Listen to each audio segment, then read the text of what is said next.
Teila. Teila. Teila. Teila. Teila. Teila.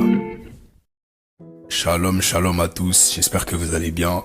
Moi ça va par la grâce de Dieu. Bienvenue dans ce 3e épisode de Teila. Et avant de commencer cet épisode, je rends vraiment grâce à l'Éternel pour ce qu'il a fait à travers les 2 premiers épisodes.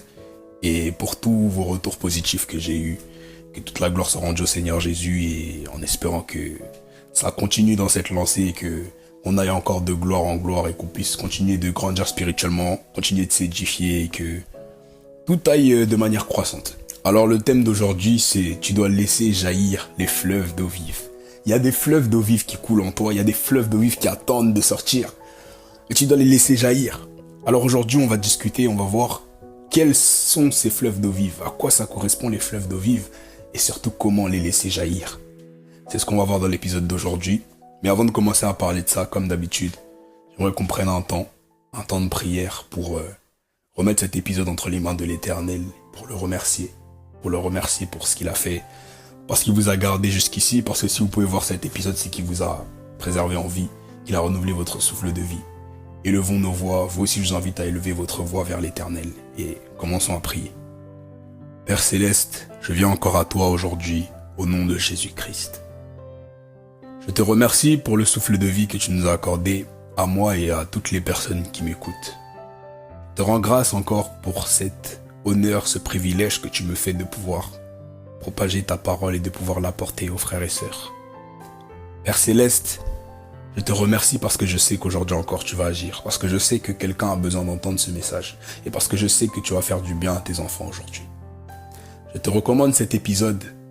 Père Céleste, aujourd'hui encore, je ne veux pas être guidé par ma chair, mais je veux que ce soit le Saint-Esprit qui parle.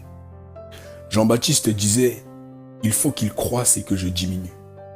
Père Céleste, permets qu'en ce moment même, je commence à diminuer, que ma chair se taise et que ton esprit prenne le dessus. Comme à mon habitude, Père, je n'ai préparé aucun message, je n'ai rien écrit. Que ta volonté soit faite. Que ta volonté soit faite comme elle est faite au ciel. Que les choses soient faites selon ton plan, comme tu le veux. Saint-Esprit de Dieu, fais comme tu veux. Conduis-moi comme tu veux. Je te laisse le contrôle. Que toute parole qui sera semée aujourd'hui puisse germer dans le cœur de mes frères et sœurs et qu'ils puissent l'accueillir afin qu'elle porte du bon fruit. Je viens maintenant rejeter et réprimer toute œuvre démoniaque qui s'opposerait à ce podcast. Que tout esprit qui s'oppose à cet épisode soit confondu au nom de Jésus-Christ. Toute arme forgée contre ce podcast est nulle et sans effet. Que le Saint-Esprit commence à se mouvoir, à prendre le contrôle. Et là où la personne qui m'écoute se trouve, que le Saint-Esprit puisse le visiter à travers cet épisode. Père Céleste, aujourd'hui encore par ton esprit, guéris les cœurs brisés, guéris les malades, purifie ceux qui ont besoin d'être purifiés, restaure les cœurs, redonne de l'espoir à ceux qui avaient l'esprit abattu, donne une orientation pour celui qui était perdu, relève celui qui avait une baisse de motivation, relève celui qui se sentait faible. La Bible dit, lorsque je suis faible, c'est alors que je suis fort. Que celui qui est faible soit restauré par cet épisode au nom de Jésus-Christ. Merci Père pour ce que tu fais et pour ce que tu vas faire encore aujourd'hui. Que toute la gloire te revienne. Au nom de Jésus. Amen. Gloire soit rendue au Seigneur Jésus. Vous savez, Dieu est bon. Dieu est vraiment bon.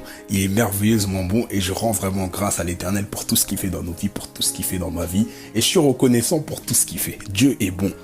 Et je suis dans la joie aujourd'hui de vous apporter le message parce que j'aime parler de la parole de Dieu, j'aime parler de l'Éternel. Alors le thème d'aujourd'hui, c'est tu dois laisser jaillir les fleuves d'eau vive. Ah, mes frères et sœurs. Mes frères et sœurs, il y a des fleuves d'eau vive en vous.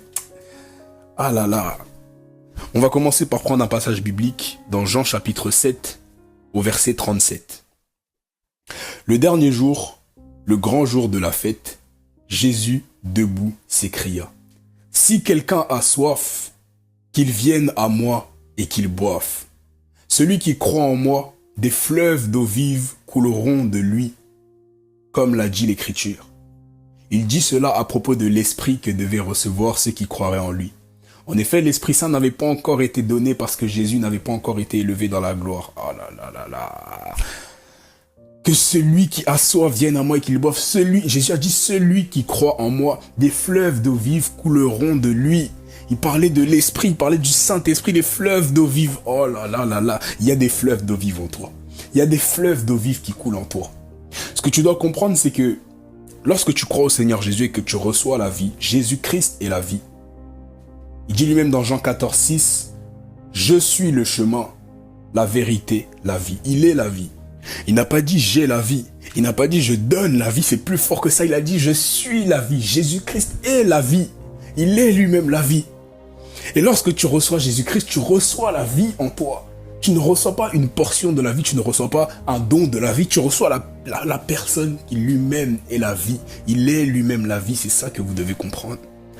La vie habite en toi. La vie habite en toi. Mais le point que je veux souligner aujourd'hui dans cet épisode, c'est que cette vie qui habite en toi n'est pas faite pour rester en toi. Oui, tu as reçu la vie. Oui, tu as reçu Jésus-Christ. Mais cette vie n'est pas faite uniquement pour rester en toi. Tu ne dois pas te limiter à dire « j'ai reçu la vie. Je suis sauvé. » Et c'est tout. Non. Parce que lorsque la vie habite en toi, cette vie doit toucher les gens autour de toi. Vous savez, lorsque Jésus est mort à la croix de Golgotha, il y a un phénomène très très très puissant qui s'est passé. Jésus-Christ lui-même est la vie. Il est la vie, mais lui qui est la vie est descendu au séjour des morts. Il est descendu au séjour des morts. Et lorsque la vie descend au séjour des morts, il y a un problème. Il y a un problème. Vous savez, dans les films, par exemple, de voyage temporel, lorsque quelqu'un vient dans le passé et qu'il interagit avec les gens du passé, on lui dit souvent, fais attention, parce que si tu interagis avec ces personnes-là, tu vas créer un bug, parce qu'elles ne sont pas censées te voir, parce qu'elles ne sont pas censées te rencontrer, ça va créer un bug.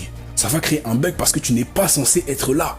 Et bien avec Jésus-Christ, c'était la même chose. Jésus-Christ qui est la vie et qui se retrouve au séjour des morts, il n'est pas supposé être là. Comment la vie peut se retrouver dans le séjour des morts? Il n'est pas supposé être là. Vous savez, s'il y avait des gardiens dans le séjour des morts, si jamais il y avait eu des gardiens, je pense que quand ils auraient vu Jésus descendre, ils se seraient dit, hein, mais il fait quoi ici? Comment, hein?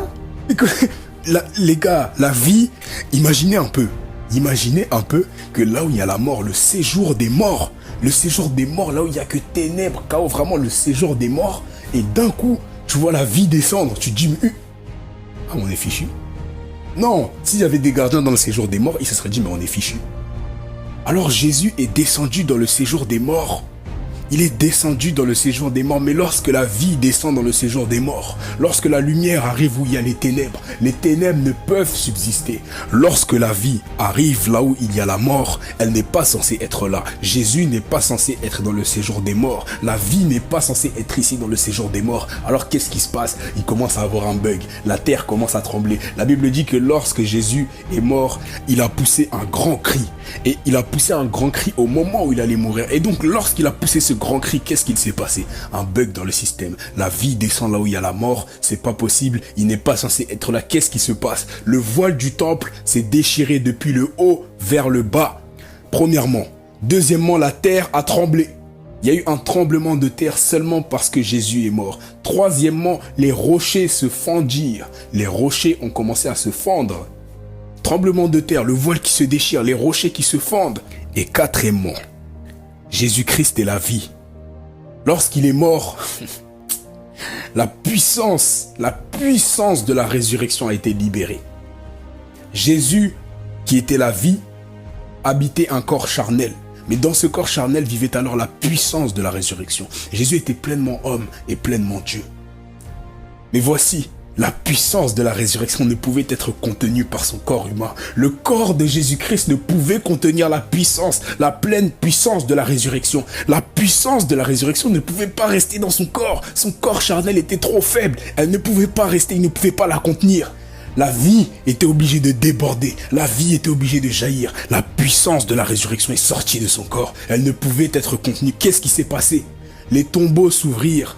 Et les corps de plusieurs saints qui étaient morts ressuscitèrent. Étant sortis des tombes, ils entrèrent dans la ville sainte après la résurrection de Jésus et apparurent à un grand nombre de personnes. À la vue du tremblement de terre et de ce qui venait d'arriver, l'officier romain et ceux qui étaient avec lui pour garder Jésus furent saisis d'une grande frayeur et dirent « Cet homme était vraiment le Fils de Dieu ». Est-ce que vous comprenez ce qui s'est passé?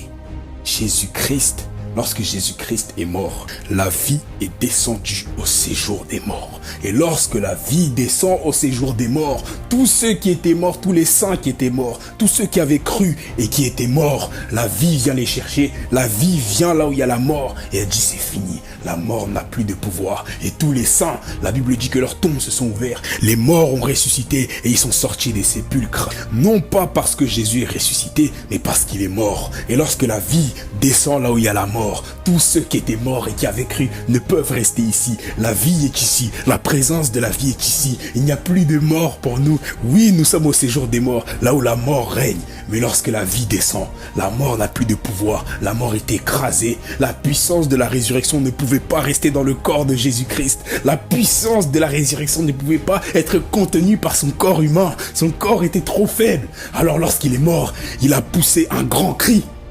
La terre trembla. Les rochers se fondirent en deux, le voile du temple se déchira, et la puissance de la résurrection qui était en lui est sortie de son corps, elle a jailli, elle ne pouvait plus être contenue, elle ne pouvait plus rester en lui, elle a jailli.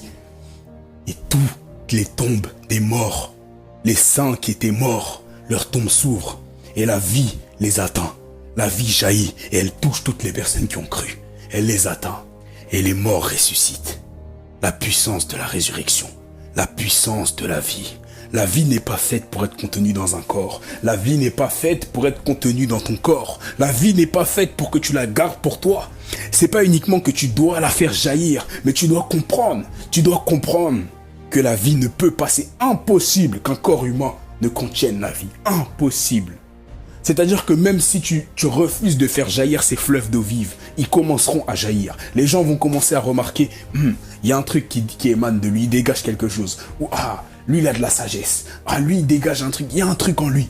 Même si tu ne veux pas faire jaillir les fleuves d'eau vive, la vie ne peut rester en toi. Ton corps ne peut contenir la vie. Le corps de Jésus ne pouvait contenir cette vie. Et tous les morts saints qui étaient autour, tous les tombeaux des saints se sont ouverts. Et les saints ressuscités sont sortis des sépulcres. Parce que la vie est descendue au séjour des morts. La mort a tremblé. Et tous ceux qui étaient morts saints, lorsqu'ils ont vu la vie descendre, ils sont ressuscités. Ils étaient sûrement morts depuis bien longtemps. Mais lorsque la vie descend, lorsque la lumière vient là où il y a les ténèbres, la Bible dit, lorsque la lumière vient là où il y a les ténèbres, elle éclaire tous les ténèbres. La vie est descendue. La vie n'est pas faite pour rester en toi. Tu ne dois pas t'arrêter à « je suis sauvé », mais tu dois désirer que cette vie jaillisse, les fleuves d'eau vive.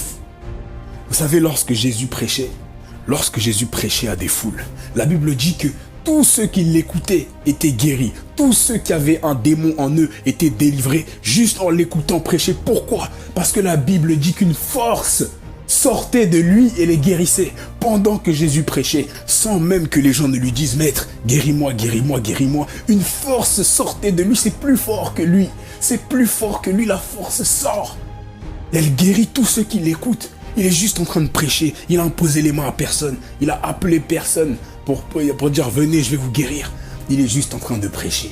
Mais lorsque la vie est en toi, au bout d'un moment, elle ne peut plus être contenue. Lorsqu'elle devient trop grande, elle jaillit, elle sort, elle touche les gens. La force sort, elle guérit les gens. La femme à la perte de sang, lorsqu'elle a touché le vêtement de Jésus et qu'elle a été guérie, Jésus a dit, j'ai senti une force me quitter. La vie l'a quitté. La force de la vie ne pouvait être contenue en lui. Il a suffi que la femme touche son vêtement. Elle ne l'a même pas touché lui. Elle a touché son vêtement. La vie est sortie. La vie est sortie pour guérir la femme. Parce que tu dois comprendre que la vie qui est en toi n'est pas faite pour rester en toi. La vie qui est en toi désire sortir. Le Saint-Esprit qui est en toi a fait couler en toi des fleuves d'eau vive. Des fleuves d'eau vive qui n'attendent que de sortir. Et oui, il veut lui aussi, le Saint-Esprit veut que ces fleuves jaillissent. La Bible dit, la création tout entière attend avec un ardent désir la révélation des fils de Dieu. Car elle a été soumise à la vanité, non de son gré, mais à cause de celui qui l'y a soumise. La création tout entière soupire après ces fleuves d'eau vive.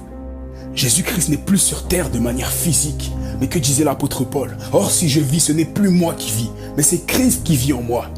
Non, le corps de Jésus-Christ n'est plus ici sur terre, mais il vit en toi. Jésus-Christ vit en toi.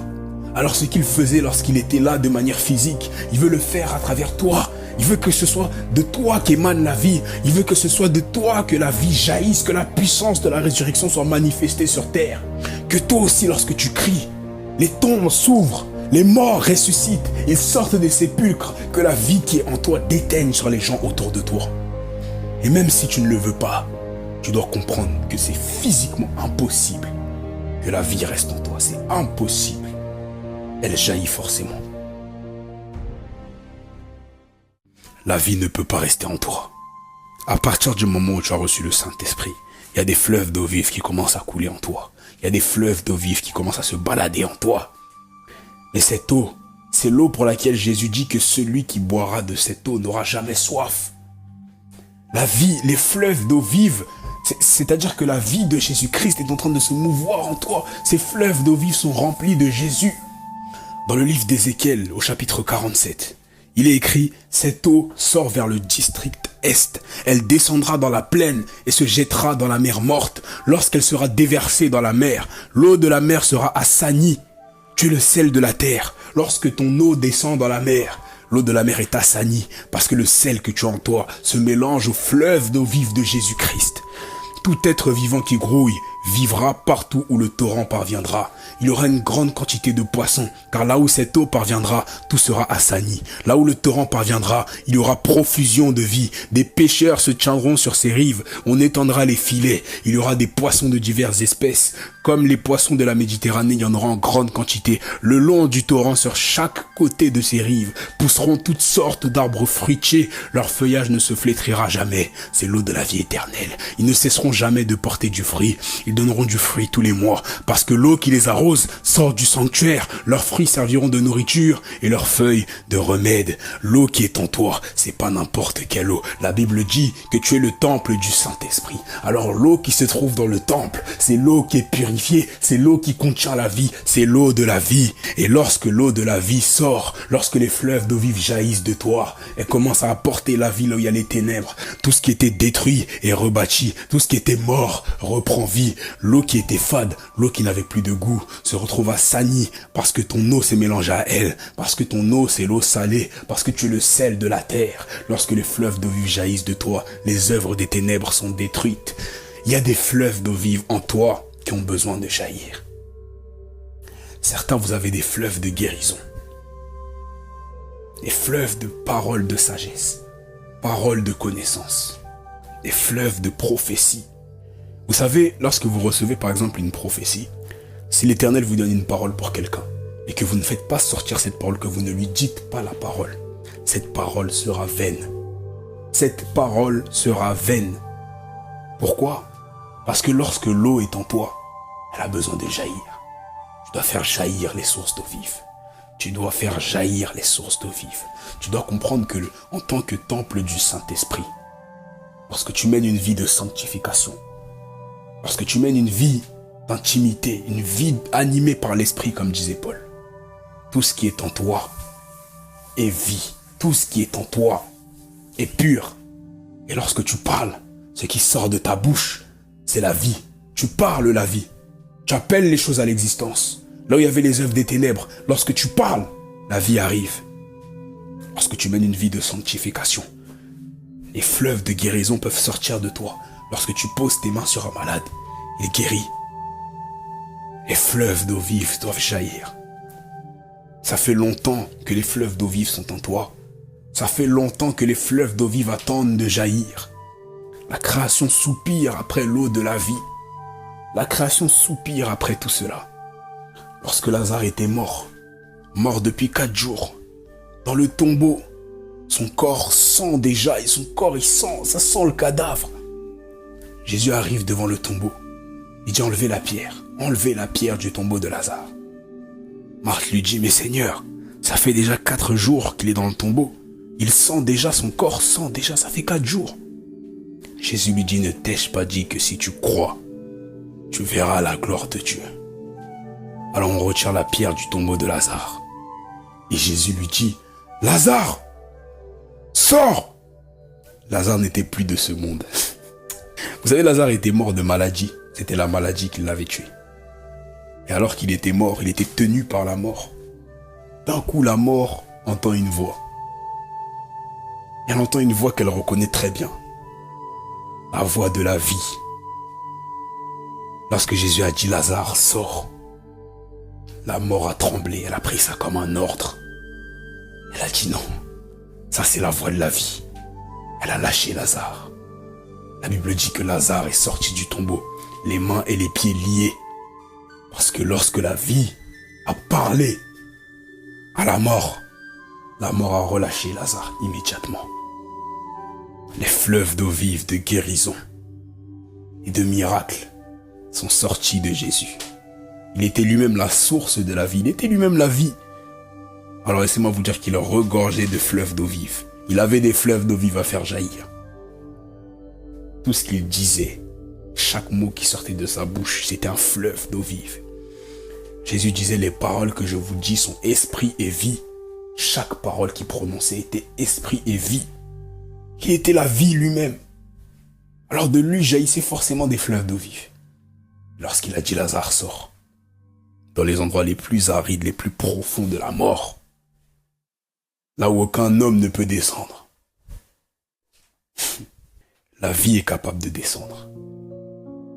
Et lorsque la mort retenait Lazare, elle était contente. Ah, on a attrapé Lazare, frère de Marthe. Aucun homme ne pourra descendre ici pour nous trouver. Aucun homme ne pourra descendre ici. Lazare, c'est fini pour toi. Mais la vie est descendue. La vie est descendue. Et lorsque la vie est descendue, c'est automatique, la mort a lâché Lazare. Lazare est sorti, il est ressuscité. Il y a des fleuves d'eau vive en toi qui n'attendent que jaillir. Tu dois faire jaillir ces fleuves d'eau vive. Le Saint-Esprit est déjà en toi. L'Esprit de Dieu habite déjà en toi. Il est constamment en train de se mouvoir, constamment en train de produire des fleuves d'eau vive. Il y a une infinité. Ces fleuves sont en toi. Ils coulent en toi, ils t'apportent la vie. Mais quand est-ce que cette vie va sortir? Quand est-ce que cette vie va toucher les autres? Jésus disait à Pierre, aimes-tu vraiment? Pierre disait oui. Jésus disait, si tu m'aimes vraiment, prends soin de mes brebis. Alors oui, tu as reçu la vie de Jésus-Christ, tu as la vie éternelle. Mais si tu aimes vraiment Jésus, prends soin de ses brebis. Partage cette vie avec ces créatures. Partage la vie. La Bible dit qu'il y a plus de bonheur à donner qu'à recevoir. Tu dois partager cette vie. Les fleuves d'eau vive doivent couler jusque dans la vie éternelle. Il y a trop de malades dans ton entourage. Il y a trop de ténèbres. Les ténèbres ont trop pris le dessus. Nous savons que le monde est sous la domination du malin. Ça ne veut pas dire que tu dois l'accepter. Dans ton entourage, tu dois être cette lumière, de telle sorte que lorsque les œuvres des ténèbres te voient, elles tremblent, elles fuient. Vous savez, lorsque Jésus accostait avec sa barque sur une terre, lorsqu'il accostait sur la terre, tous les esprits impurs de la région venaient à sa rencontre et se jetaient à ses pieds. Et il disait, aie pitié de nous, fils de David. Jésus accoste sur une terre. Les esprits de toute la région se trouvent, ils étaient en train de tourmenter des gens. Ils viennent se jeter à ses pieds. Aie pitié de nous. Parce qu'ils ont vu que la vie est arrivée sur le territoire. Il leur a même pas parlé. Il ne leur a même pas parlé. Mais ils ont senti, dans tout le territoire, ils ont senti qu'il y avait la vie qui était arrivée. Ils faisaient les malins à tourmenter des humains. Lorsque la vie arrive sur le territoire, ils se jettent à ses pieds. Et toi aussi dans ton entourage, les œuvres des ténèbres prennent le dessus. La maladie n'est pas de Dieu. La dépression n'est pas de Dieu. La haine, la colère, l'animosité, toutes ces choses ne sont pas de Dieu. Mais il y a la vie en toi. Il y a la vie en toi. Il y a la solution à tous ces problèmes en toi. Mais il faut juste que ça sorte. Oui, c'est en toi. C'est déjà en toi. Il faut que ça sorte. Est-ce que tu désires faire sortir cela? Est-ce que tu en as marre? T'en as marre de voir des malades dans ton entourage? T'en as marre de voir des infirmes, des dépressifs? T'en as marre de voir des démoniaques? T'en as marre de voir les ténèbres régner? T'en as marre de voir le chaos autour de toi et de n'être qu'un spectateur? On va prier ensemble à la fin. On va prier ensemble. Mais avant de prier, j'aimerais qu'on voit ensemble comment faire jaillir ces fleuves d'eau vive. Tu as entendu la parole d'aujourd'hui. Tu désires faire jaillir ces fleuves d'eau vive. Mais comment? Comment faire jaillir les fleuves d'eau vive? Dans Jean chapitre 4, Jésus est assis au bord d'un puits, il se repose. Une femme samaritaine vient puiser de l'eau. Alors Jésus lui dit, « Donne-moi à boire. » En effet, ses disciples étaient allés à la ville pour acheter de quoi manger. La femme samaritaine lui dit, « Comment, toi qui es juif, me demandes-tu à boire alors que je suis une femme samaritaine? Les juifs n'ont pas de relation avec les samaritains. » Jésus lui répondit, « Si tu savais quel est le cadeau de Dieu, quel est le cadeau de Dieu et qui est celui qui te dit « Donne-moi à boire », tu lui aurais toi-même demandé à boire et il t'aurait donné de l'eau vive. « Seigneur, lui dit la femme, tu n'as rien pour puiser et le puits est profond. D'où aurais-tu donc cette eau vive? Es-tu, toi, plus grand que notre ancêtre Jacob, qui nous a donné ce puits et qui a bu de son eau lui-même et ses fils et ses troupeaux? » Elle ne savait pas à qui elle s'adressait. Elle ne savait pas qu'elle avait la vie en face d'elle. Elle dit à Jésus, « Mais toi, Jésus, es-tu plus grand que notre ancêtre Jacob? » Mais si Jacob était là, à cet instant, s'il était là, il aurait dit, « Hé, Rabouni, maître, pardon, Seigneur, elle ne sait pas ce qu'elle dit. Pardon, maître, elle ne sait pas ce qu'elle dit. Es-tu plus grand que Jacob? » Jésus lui répondit, « Toute personne qui boit de cette eau-ci aura encore soif. En revanche, celui qui boira de l'eau que je lui donnerai n'aura plus jamais soif. Et l'eau que je lui donnerai deviendra en lui une source d'eau qui jaillira jusque dans la vie éternelle. » La vie a parlé. La vie a parlé. Alors la femme lui dit, « Seigneur, donne-moi cette eau afin que je n'ai plus soif et que je n'ai plus à venir puiser ici. » Oh, elle en avait marre. Tous les jours, elle venait au puits puiser de l'eau. Elle venait au puits, elle puisait, elle buvait, mais elle avait encore soif. Alors elle devait venir au puits. Elle habitait sûrement loin du puits. Tous les jours, elle devait venir puiser. Elle en avait marre. Elle a dit, « Seigneur, donne-moi de cette eau qui fait que j'aurai plus jamais soif. J'en ai marre tous les jours de venir puiser. À chaque fois, j'ai soif, je reviens puiser, j'ai soif. Mais donne-moi de cette eau. Donne-moi de cette eau afin que je n'ai plus jamais soif. » Oh, on ne parlait plus d'eau physique. Jésus n'était plus en train de parler d'une eau physique. Il parlait de l'eau de la vie. Et que dit la femme? « Seigneur, donne-moi de cette eau. » Quand on dit que la création tout entière soupire, elle soupire après la vie. À peine elle entend qu'il y a une eau qui la désaltérera à jamais. Elle dit, donne-moi de cette eau. La création tout entière attend que les fleuves d'eau vive jaillissent de toi. La création tout entière. Et comment faire jaillir ces fleuves d'eau? Jésus nous l'a dit ici. Celui qui boira de l'eau que je lui donnerai n'aura plus jamais soif. Et l'eau que je lui donnerai deviendra en lui une source d'eau qui jaillira jusque dans la vie éternelle. Jésus a dit, d'abord tu bois l'eau qu'il donne. Une fois une certaine quantité d'eau entrée en toi, ça devient une source. Une source d'eau, c'est un endroit où on va puiser de l'eau, c'est un endroit qui produit de l'eau. C'est ça la source. Aller à la source, c'est aller à l'endroit qui produit l'eau. Et pour que tu deviennes une source, il faut amasser une certaine quantité d'eau. Et comment amasser cette eau? Jésus nous disait que celui qui a soif vienne à moi et qu'il boive. Tu dois aller à Jésus-Christ. Tu dois boire son eau. Tu dois boire ses paroles.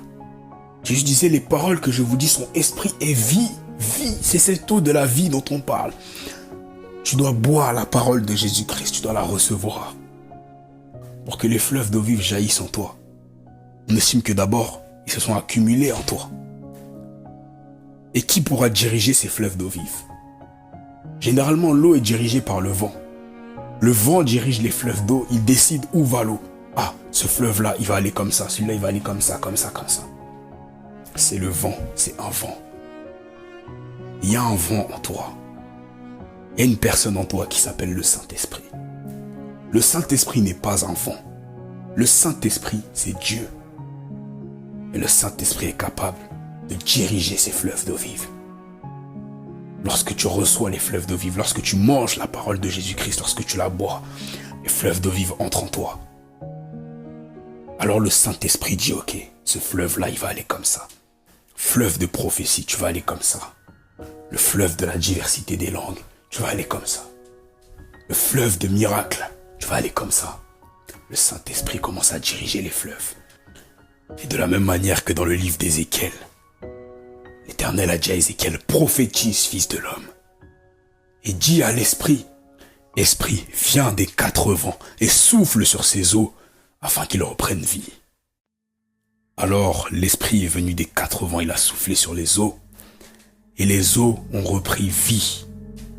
Et toi aussi, lorsque tu reçois ces fleuves d'eau vive, lorsque le Saint-Esprit va venir souffler, il va venir des 4 vents pour souffler sur ces eaux vont porter la vie.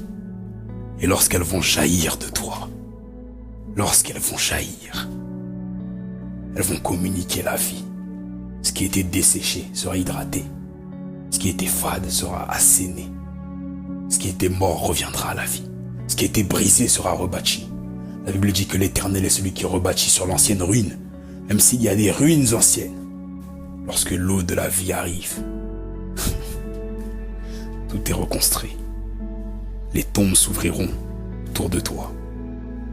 Les morts sortiront des sépulcres. Les ténèbres seront éclairées. L'eau de la vie. Alors tu dois aller boire auprès de Jésus-Christ. Tu dois aller recevoir sa parole. Tu dois développer cette intimité, cette relation avec lui. Tu dois vivre une vie animée par l'Esprit. Tu dois baigner constamment dans les eaux de l'Esprit. Tu baignes constamment. Et lorsque tu seras rempli du Saint-Esprit, au bout d'un moment, les eaux, lorsque le vase est trop rempli, commencent à déborder. Les eaux vont jaillir. Les eaux vont jaillir. Et lorsqu'on parle des eaux qui jaillissent, on parle du Saint-Esprit, on parle des dons spirituels. L'apôtre Paul dit dans 1 Corinthiens chapitre 12 au verset 7, « Or, à chacun, la manifestation de l'Esprit est donnée pour le bien de tous. À chacun, à chaque enfant de Dieu, l'Esprit prévoit au moins un don spirituel. Au moins un. » Je vous dis honnêtement, moi, c'est rare de voir quelqu'un qui n'a qu'un seul don. Parce que les dons spirituels opèrent ensemble. Ils fonctionnent ensemble. Ils marchent ensemble. Lorsque Jésus a dit à Lazare, « Lazare, sors », c'était le don de guérison, le don de foi et le don de miracle qui agissaient en même temps.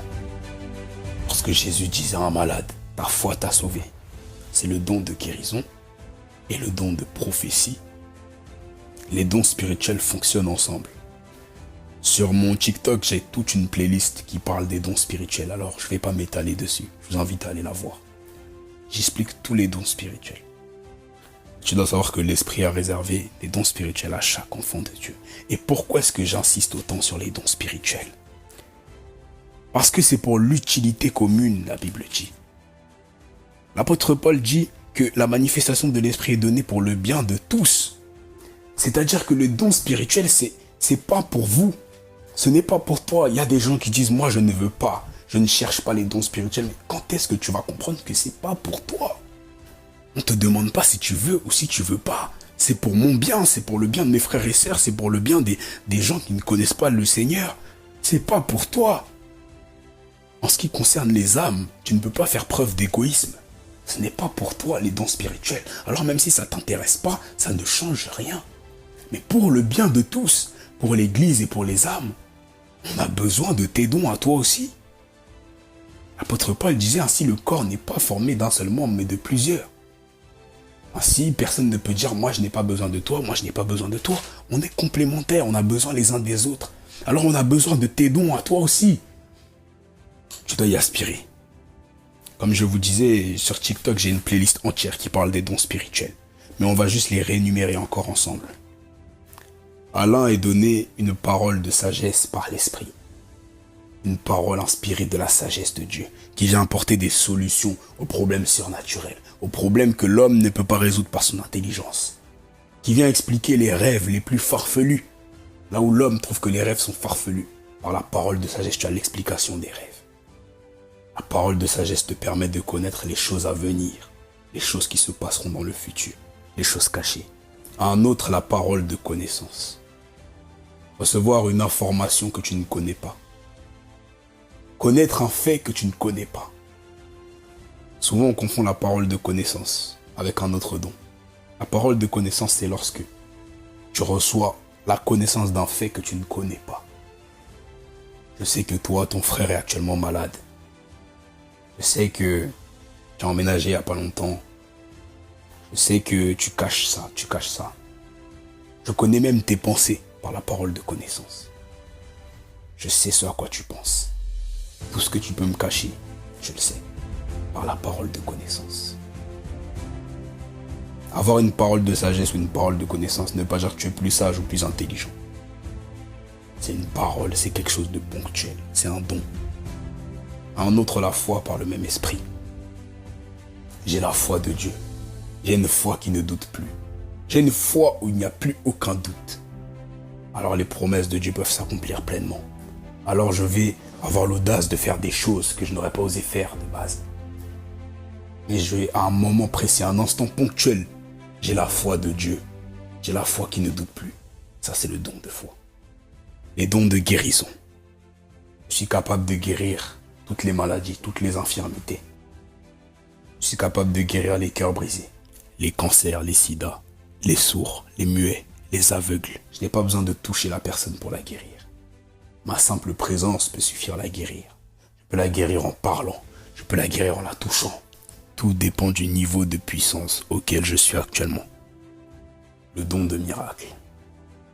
Je peux faire des choses qui normalement ne sont pas possibles. Les physiciens ne sauraient expliquer tout ça.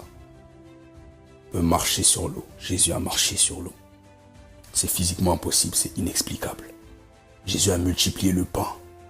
Il avait 5 pains. Il a fait 5000 pains avec 5 pains. Comment expliquer ça? C'est inexplicable. C'est le don de miracle. La prophétie. La prophétie, c'est parler aux hommes de la part de Dieu. La prophétie édifie, exhorte, console. La prophétie, c'est lorsque Dieu me parle pour que je puisse parler aux hommes. Dieu me révèle sa volonté, me donne une parole pour quelqu'un. Et cette parole va l'édifier, l'exhorter ou le consoler. C'est une parole que Dieu me donne pour que je la donne à quelqu'un. Le discernement des esprits. Être capable de savoir quel est l'esprit qui anime quelqu'un. Quel est l'esprit qui se cache derrière une situation. Quel est l'esprit qui se cache derrière quelque chose. Là où notre monde physique est mélangé au monde spirituel, le discernement des esprits permet de discerner les choses dans la dimension spirituelle. De voir l'invisible. De connaître les choses qui sont invisibles. De connaître précisément. De discerner, de savoir. De lire entre les lignes, de voir les rouages. De discerner quel est l'esprit qui anime une personne. Savoir si quelque chose est vrai ou faux. Le discernement des esprits. Tu vois les choses spirituelles, tu entends, tu comprends. La diversité des langues. C'est lorsque l'esprit me donne de parler une langue intelligible. Je n'ai jamais appris à parler le coréen. Et par la diversité des langues, je vais parler coréen. Je ne sais pas comment c'est possible, c'est l'œuvre de l'esprit. Si tu ramènes un coréen, il va comprendre ce que je dis. Il va dire, waouh, tu es en train de dire des merveilles de Dieu en coréen. C'est merveilleux. Vous savez, il y avait un homme, un frère en Christ, qui était dans un endroit où il était en train de rapper. Il ne savait pas quoi dire. Il ne savait pas comment rapper parce qu'il y avait des gens de diverses langues. Alors il a commencé à rapper en langue. Il a commencé à rapper en langue, tout simplement. Et lorsqu'il a commencé à rapper en langue à la fin, les gens sont venus le voir. Et il y en a un qui lui a dit « Waouh, ton rap en espagnol était incroyable. » Puis le frère se dit « Mais attends, comment ça espagnol? Moi je suis français, j'ai juste rappé en langue et lui il a entendu de l'espagnol. » Et il y a une autre fille qui vient le voir et qui lui dit « Waouh, tu as dit des choses merveilleuses sur Dieu. Tu me donnes envie de louer le nom de Dieu. » Alors que lui, tout ce qu'il a fait, c'est rapper en langue. Il a commencé à parler en langue. Et sans se rendre compte, il était en train de parler dans des langues que chaque personne entendait dans sa langue maternelle. C'est comme dans Acte 2, les apôtres prient. Ils prient tous en langue. Et les gens de différentes origines viennent et disent « Comment se fait-il que nous les entendions chacun dans notre langue maternelle ?» Et ils disent les merveilles de Dieu. Moi, je suis espagnol. Lui, il est coréen. Et comment ça se fait que tous les deux on comprend ce qu'ils disent? Ils parlent quelle langue en vérité? C'est ça la diversité des langues. Et l'interprétation des langues te permet tout simplement de comprendre. Lorsque quelqu'un parle. Lorsque quelqu'un parle en langue. Tout simplement. Et comme l'a expliqué Paul, ces dons se manifestent de manière ponctuelle. C'est à un instant T que tu as une parole de connaissance. C'est à un instant T que tu as la foi de Dieu. C'est à un instant T que tu as un don de guérison. C'est à un instant T. C'est pas tout le temps. C'est lorsque l'esprit se manifeste. Et ces dons opèrent ensemble. Et pour chacun, l'esprit a prévu des dons. Certains nombres de dons qui vont fonctionner ensemble. Et qui t'aideront à accomplir le plan que Dieu a prévu pour toi. Mais comment veux-tu découvrir les dons que tu as si tu ne te consacres pas? Tu dois te consacrer, tu dois te mettre à part. Tu dois chercher la face de Dieu. Tu dois chercher la face de Dieu. Tu dois accepter de payer le prix. La consécration, la mise à part. Oui, tu dois accepter ça. La Bible dit que c'est avec jalousie que Dieu chérit l'esprit qu'il a mis en nous. Dieu aime son esprit avec jalousie. Il l'a mis en nous avec beaucoup de jalousie. Il aime, il chérit cet esprit. Alors, pour que cet esprit se manifeste à travers toi, il faut vraiment que tu plaises, que ta vie plaise à l'Éternel. Que ta vie plaise à l'Éternel. Que tu sois un instrument, un vase qu'il plaît à l'Éternel d'utiliser. La Bible dit on ne met pas de vin nouveau dans de vieilles outres. Sinon les outres se cassent. Avant de pouvoir mettre le vin en toi, le vin du Saint-Esprit, l'Éternel doit façonner ton outre, il doit façonner ton être. Il doit te purifier, te sanctifier. Afin de pouvoir mettre son esprit correctement en toi, afin de pouvoir se manifester correctement à travers toi, il doit d'abord te façonner, te tailler. Consacre-toi, abandonne le péché. Les fleuves d'eau vive doivent jaillir. Rapproche-toi de l'Éternel. Si tu cherches le cœur de l'Éternel, si tu désires son cœur, les fleuves d'eau vive jailliront tout seuls. Cherche le cœur de l'Éternel. Alors est-ce que tu es prêt à faire jaillir ces fleuves d'eau vive? Est-ce que tu es prêt à laisser sortir ces fleuves? Est-ce que tu es prêt à ce que les dons spirituels se manifestent pour toucher ton entourage? Tu sais, pour que les dons spirituels se manifestent, tu dois avoir été baptisé du Saint-Esprit. Toutes ces choses, c'est des notions que j'ai déjà abordées sur TikTok, donc je ne reviens pas dessus. Et Jésus disait, vous recevrez une puissance lorsque le Saint-Esprit surviendra sur vous. Lorsque le Saint-Esprit descend sur toi, tu reçois une puissance. Alors tu seras un témoin. Lorsque Jésus a été tenté dans le désert, qu'il a jeûné 40 jours, la Bible dit qu'il fut revêtu du Saint-Esprit. Il a été revêtu de la puissance. Et il est parti exercer son ministère. Alors, toi qui n'as pas été baptisé du Saint-Esprit, sache que Jésus disait aux disciples, lorsqu'il devait partir, il leur a dit, restez à Jérusalem, jusqu'à ce que vous ayez reçu la puissance d'en haut. Restez à Jérusalem jusqu'à ce que vous ayez reçu la puissance. Attendez. Et les disciples se sont positionnés ensemble, tous dans un même lieu, ils ont prié. Ils ont prié, ils ont reçu la puissance. Ils ont reçu le Saint-Esprit sur eux. Le Saint-Esprit survenant sur vous, disait Jésus. Alors ils ont commencé à aller. Ils ont commencé à prêcher, à guérir les malades, à faire jaillir les fleuves d'eau vive. Et si toi tu n'as pas encore été baptisé du Saint-Esprit, aujourd'hui je vais prier pour toi. Il est temps que les fleuves d'eau vive jaillissent. Il est temps que la vie déborde et qu'elle touche ton entourage. On va prier ensemble. Et à la manière d'Acte 2, que tous ceux qui n'ont pas reçu leur baptême du Saint-Esprit reçoivent aujourd'hui. Alors là où tu es, j'aimerais que tu te disposes. J'aimerais que tu te mettes en position. Et que aujourd'hui, à cet instant précis, tu désires ardemment le baptême du Saint-Esprit. Dis à l'Éternel Père, j'ai entendu ta parole. Et moi aussi, je désire que ta vie jaillisse de moi. Je ne veux pas la garder pour moi comme un égoïste, mais je veux qu'elle jaillisse. Les fleuves d'eau vive.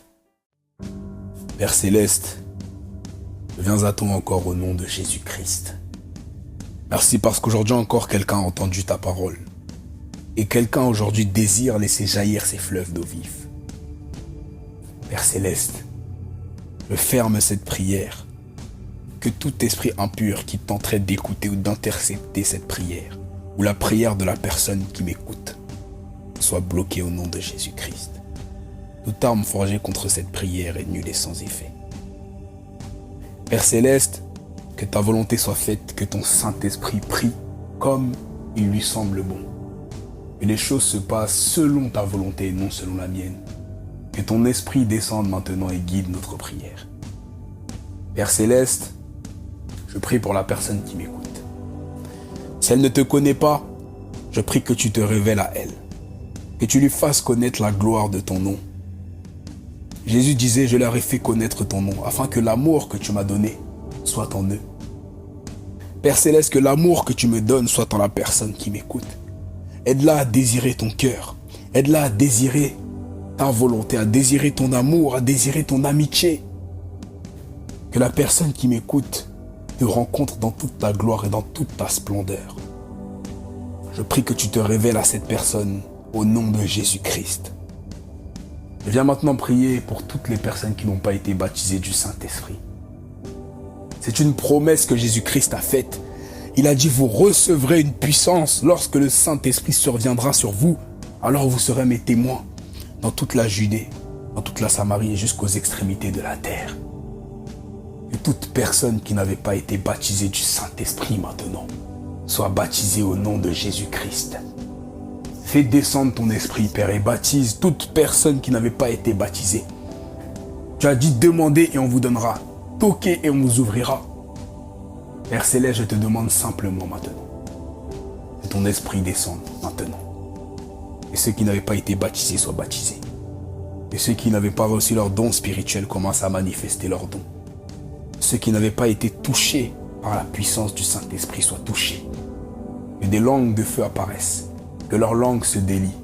Que les fleuves d'eau vive commencent à couler. Que les prophéties commencent à sortir. Si vous sentez que ça doit sortir, que vous devez parler en langue, ouvrez la bouche, parlez, laissez sortir. Ça va sortir, parlez, parlez juste, ça sort, ça commence à sortir. Raya kasi barabo kaye bro sayeto nakaira ba shebro kamero babo saye kotere merebe koya tande borara kataye bosa khekora sete bro besoya mo katero basa. Les langues de feu, Roma Kayara, vous recevrez une puissance, le Saint-Esprit survenant sur vous. Restez à Jérusalem jusqu'à ce que le Saint-Esprit soit descendu, jusqu'à ce que vous ayez reçu la puissance d'en haut. La puissance d'en haut descend maintenant. Le ciel s'ouvre. Royamase kato ye prashi moraka ye probaso ya kandebo se praya kodere bebos emere kante pro ya kadera babos imare babo ya kasa. Recevez les dons spirituels. Recevez les dons spirituels. Au nom de Jésus. Au nom de Jésus. Au nom de Jésus.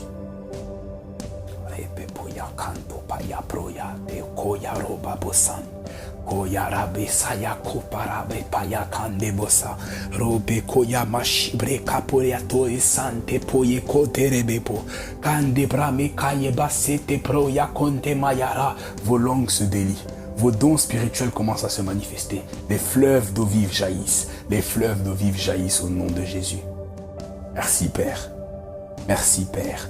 Kaye brapeto ye kande payarama rade kai brabo si kante poye bora ye ketero be kande bashe rade kai base bre katere be kande paya raye makaye posato kebreta ye makase pe proya kadere boye kande baye mase keto yasa.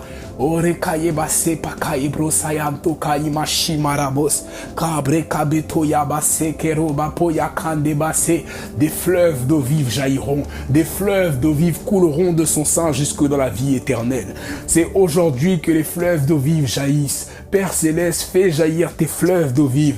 Baptise celui qui n'avait pas été baptisé. Karakato sabe koyero basa ere makasate po arebakato yarababo sande ka ebase breka madere beko ta ebrame sakatos preme kayero babo sante paye kandera basayaka rete pa imashibaros takayebosa obrema seketo yesaberebe koyamosa derebe kandebosa praima kosato parabaka ebrekano maseketo yebrabeso yaka derebeko praye mashibe sayaka de paye sante keberebe boya kandeberebe kayaho karebaka se brota koyemande kedebre yemera seketoya ibarama kayetosa.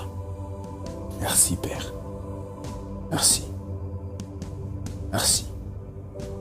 Merci pour tout ce que tu as fait aujourd'hui. Merci parce que je crois que tu as baptisé des gens aujourd'hui. Et parce que je sais que même ceux qui n'ont rien ressenti ont été baptisés. Ils commenceront à parler en langue. Ils parleront de nouvelles langues. Ils imposeront les mains aux malades et ceux-ci seront guéris. Merci pour ta parole qui a été déployée. Merci pour tout ce que tu as fait aujourd'hui, pour les choses visibles et les choses invisibles. Merci Père. Je te recommande la personne qui m'écoute. Je te recommande sa semaine. Je prie que ton feu demeure en elle, que des fleuves d'eau vive jaillissent d'elle. Merci Père pour tout ce que tu fais. Que toute la gloire te revienne.